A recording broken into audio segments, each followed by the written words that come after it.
और कौन दादी? हाँ अच्छा पापा और मम्मी और उसके बाद भैया और फिर तू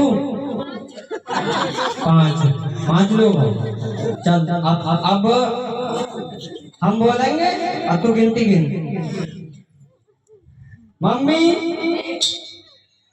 और पापा और भैया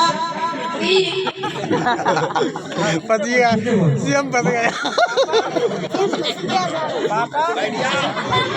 हेलो पापा मम्मी मम्मी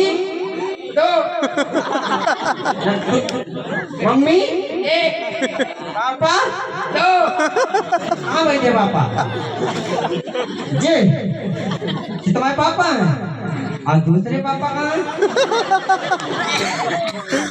देखो मम्मी ना है बालों पढ़ो लिखो कक्षा 5 में पढ़ते होशियार है लेकिन जब खुद ही कह रहा हूँ मम्मी और पापा